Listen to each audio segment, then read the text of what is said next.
এতটা চা খাওয়ার জন্য আমরা কত দূরে এসেছি দেখো। হ্যালো,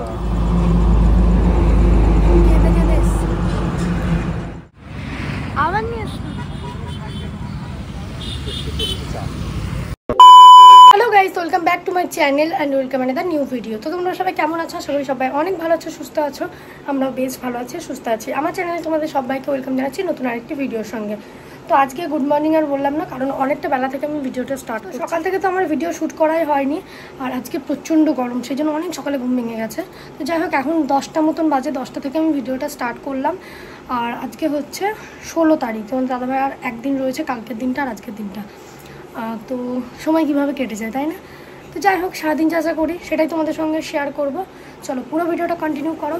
আর আজকের এই ব্লগটি দেখতে তোমাদের অনেক অনেক ভালো লাগবে। সকালবেলায় আমাদের খাওয়া দাওয়া কমপ্লিট হয়ে গেছে, মানে সকালে একবার সিদ্ধ ভাত সবাই খেলাম, আলু সিদ্ধ, ডাল সিদ্ধ, ডিম ভাজা, এগুলো দিয়ে খেয়ে নিলাম। তোমার দাদাভাই একটু বাইরের দিকে বেরোলো।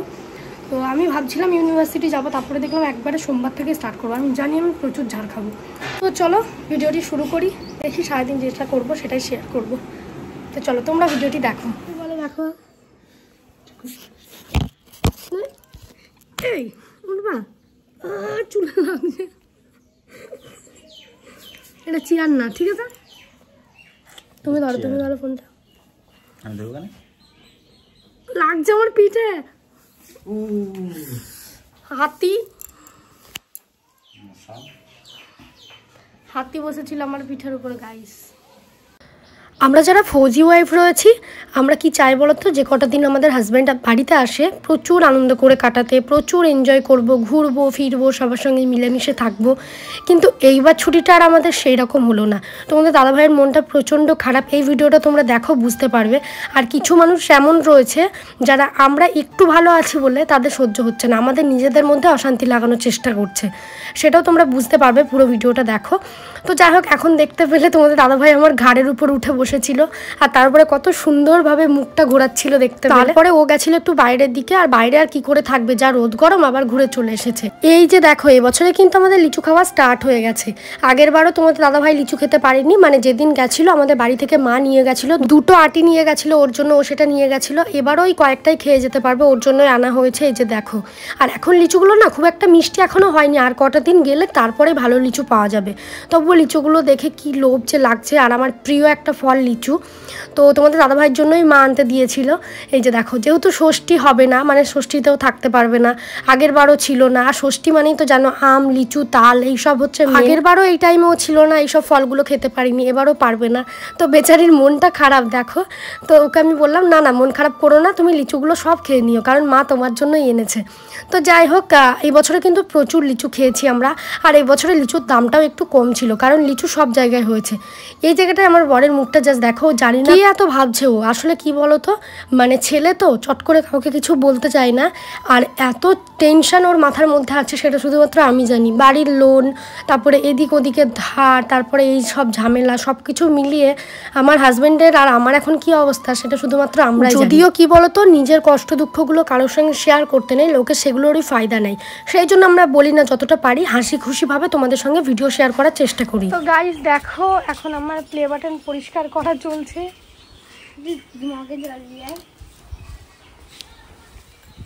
এই যে দেখো guys, presented to Shri Bengal 405 for passing 1 lakh subscriber YouTube। ये मेरा ड्रीम था। একজন ইউটিউবারের কাছে ড্রিম হয় প্লে বাটন। ফার্স্ট এই প্লে বাটনটা পাওয়ার জন্য সে অনেক কষ্ট করে, তো আমারও সেরকম প্রচুর কষ্ট করতে হয়েছে। ফাইনালি আমার ড্রিমটা তোমাদের জন্য পূরণ হয়েছে। এটা আমার কাছে একটা অন্যরকম ভালোবাসা। তো এটা দেখলাম একটু নোংরা নোংরা হয়েছে, সেই জন্য অস্মিতা বললো আমাকে দে, আমি এটাকে সুন্দর করে পরিষ্কার করে দেবো। দেখো, কলগেট দিয়ে কি সুন্দর পরিষ্কার করে দিয়েছে, একদম পুরো চকচক করছে। আর এটা যদি পরিষ্কার করার আরও কোনো টিপস তোমাদের জানা থাকে অবশ্যই কিন্তু কমেন্ট করবে। এটা আমার কাছে কি বলবো, সব থেকে দামি, আমার ইউটিউব থেকে পাওয়া ফার্স্ট গিফট। তো মানে একজন ইউটিউবারের কাছে এটার মূল্য কিন্তু অনেক অনেক বললে বোঝানো যাবে না। তো থ্যাংক ইউ তোমাদের সবাইকে, আবারও বলছি। দেখো এটা পরিষ্কার হয়ে গেছে, আর কি চকচক করছে জাস্ট দেখো। কলগেট দিয়ে কিন্তু জিনিস বেশ ভালো পরিষ্কার হয়, এছাড়া আর কি দিয়ে এটাকে পরিষ্কার করা যায় আমার জানা নেই। তোমাদের যদি জানা থাকে অবশ্যই কিন্তু কমেন্ট করবে।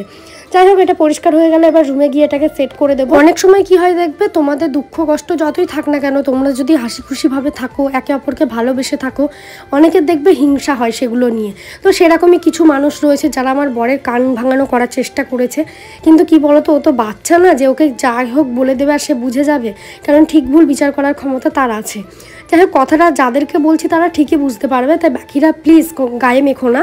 তো যাই হোক, এইদিকে দেখো দুপুরবেলা আমার আম মাখা খেতে মন চাইছে প্রচণ্ড পরিমাণে, সেই জন্য দুটো আম আমি নিয়ে এসেছিলাম সেই যে পিসির বাড়ি থেকে।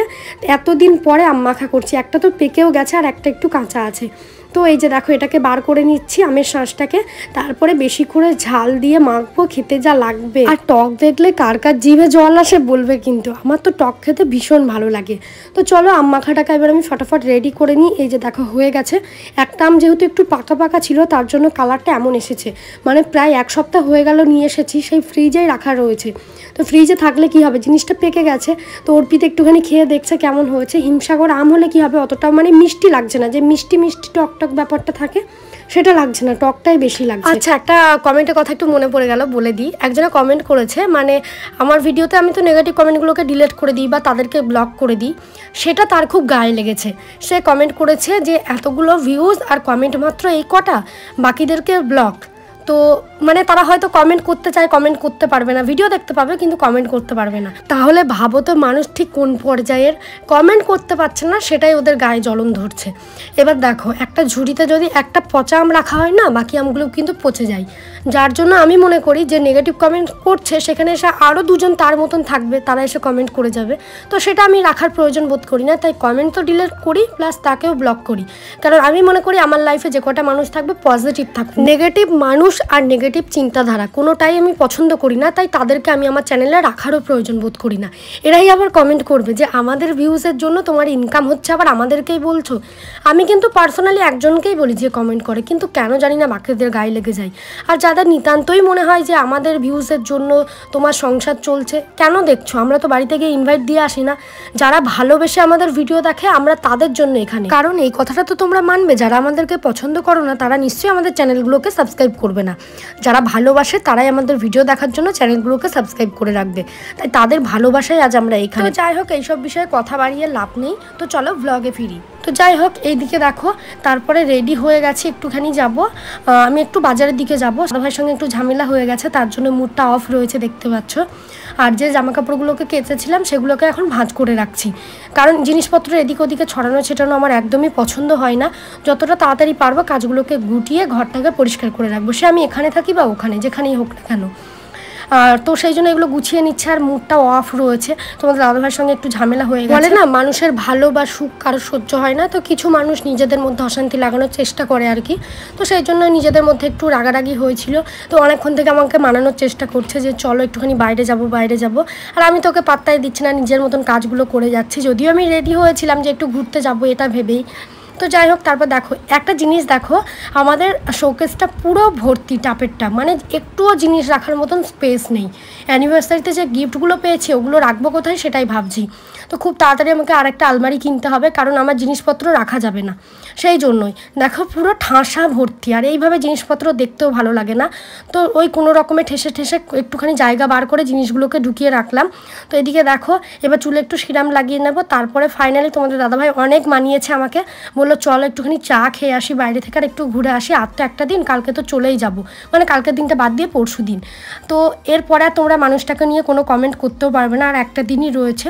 সত্যি কথা, এবার ছুটিটা এসে আমরা আনন্দ করতে পারলাম না, শুধুমাত্র এই অ্যানিভার্সারিটা যা সেলিব্রেশন করেছি। ভেবেছিলাম এবার আমরা ঘুরতে যাব, যেহেতু আমাদের হানিমুন হয়নি, সেটাও হলো না, কিছুই হলো না। নিজেদের মন মেজাজ ভালো না থাকলে কি আর এইসব হয়? তো যাই হোক, এইদিকে দেখো আমি একটুখানি ঠিকঠাক করে নিচ্ছি চুলটাকে। এবার যাবো আমরা ধুবুলিয়া, মানে বাইরে কিন্তু সন্ধ্যার দিকে প্রচণ্ড মেঘ করেছে, হাওয়া হলো, মেঘ ডাকছে। সেই রকমের মধ্যে আমার বর আমাকে নিয়ে বেরিয়েছে চা খাওয়ার জন্য। এটা এক দারুণ অ্যাডভেঞ্চার হলো। বাইরে কিন্তু ঘন মেঘ করেছে, ভাবলাম তো বৃষ্টি আসবে, যাক বৃষ্টিটা হয়নি, হাওয়া হয়ে সব উড়ে গেছে মেঘটেক। তো আমরা এসেছি ধুবুলিয়াতে 2 কাপ চা খাওয়ার জন্য। গাড়ির কতটা তেল ফুরিয়ে আমরা এসেছি জাস্ট ভাবো। আর এইখানে চাটা না মারাত্মক খেতে হয়। তোমরা যদি কোনোদিন ধুবুলিয়ায় আসো, এই এই জায়গাটায় দাঁড়াবে, ভিডিও অফিসের উল্টো দিকে। তো এখানে মানে দারুণ চা হয় সব সময়, 24 ঘন্টা এখানে চা হয়। চাটা এখানে খুব ফেমাস আর কি, ভীষণ ভালো লাগে। তো আমরা দেখো 1 কাপ করে নিয়ে বসে পড়েছি, পরে আবারও 1 কাপ তোমাদের দাদাভাই নিয়ে এসেছে, মানে দুজনে 2 কাপ করে 4 কাপ খেয়েছি। যেহেতু পরশুদিন সকালে ডিউটি বেরিয়ে যাবে, কালকে আমাদের বেরোনো হবে না কোথাও, কালকে একবার বহরমপুর যেতে হবে ব্যাংকের কাছে। তো সেই জন্য বললো চলো তাহলে আজকে রাতেই বেরোয়। আর আমি তো রাগ করে মুখ ফুলিয়ে বসেছিলাম, তো সেই জন্য আরোই আমাকে নিয়ে বেরিয়েছে। সত্যি কথা বলতে নিজেদের মধ্যে অশান্তি লাগানোর চেষ্টা করলেও না কিছু মানুষ কখনোই পারবে না, কারণ আমাদের ভালোবাসাটা সেরকমই রয়েছে। আচ্ছা, আর একটা কমেন্টের একটু অ্যান্সার দেবো। একজন একটা কমেন্ট করেছে মোটিভেশনাল কোয়েটস, কিসিটা ক্যামেরায় আনতে হবে। এই কমেন্টটা করার পর বলবে যে তোমার বর ভালোবাসে না, হয়তো এটাই বলতে চেয়েছিল। দেখো, ভালোবাসা ঠিক আছে, বাট তোমার এই ভিডিওটা আশা করি তোমার রিলেটিভরাও দেখবে। বাড়ির লোকের সামনে কিসি করা যায়? বিরাট একটা কোশ্চেন করে ফেলেছে। কেন যাবে না? আগে এই কথাটার অ্যান্সার দেবে। বাড়ির লোক দেখছে বলে কি আমরা অন্য কিছু করছি? একটা মানুষকে হাক করা, কিসি করা, এগুলো কি বাড়ির লোকের সামনে করা যায় না? বিশ্বাস করো, আমরা আমাদের মা বাবার সামনেও জড়িয়ে ধরি, কারণ ভালোবাসাটা এমন জিনিস, যদি তুমি তোমার বাচ্চার সামনে তোমার স্ত্রীকে যদি ভালোবাসো, তোমার বাচ্চাও কিন্তু সেটাই শিখবে। আর যদি তোমার হাজব্যান্ড তোমার বাচ্চার সামনে তোমার গায়ে হাত তোলে, তোমার বাচ্চা কিন্তু সেটাই শিখবে। আর কিসি করাটা এমন কোনো অপরাধ না। বাইরের যারা থাকে, মানে আমাদের ইন্ডিয়ার বাইরের কথা বলছি, সেখানে তো কিসি করা, হাক করা এগুলো কমন ব্যাপার। কেন জানি না আমরা বাঙালিরা এই জিনিসগুলোকে একদম মানে বিশাল পাপ বলে মনে করি। সত্যি কিছু কিছু কমেন্ট দেখলে না সত্যি হাসি পায়। আমি জানি না তুমি কীভাবে কমেন্টটা করেছো, তবে তোমার অ্যান্সার আশা করি তুমি পেয়ে গেলে। ভালোবাসাটা সবার সামনেই দেখানোর জিনিস। তো যাই হোক, আর যেহেতু আমরা ভিডিও করি, তা কেন দেখাবো না? যেটা আমাদের লাইফে হয় সেটাই শেয়ার করব।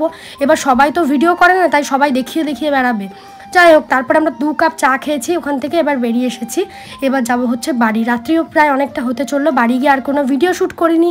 চলো আজকের মতন ভিডিওটা এই পর্যন্ত রাখছি। টাটা সবাইকে, আবার দেখা হবে অন্য ভিডিওতে।